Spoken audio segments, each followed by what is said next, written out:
everyone, in today's video I'll tell you how to fix app not install problem in your device Realme 12 Lite.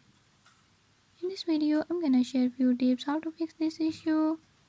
But before we get started, don't forget to hit the subscribe button and hit the notification bell.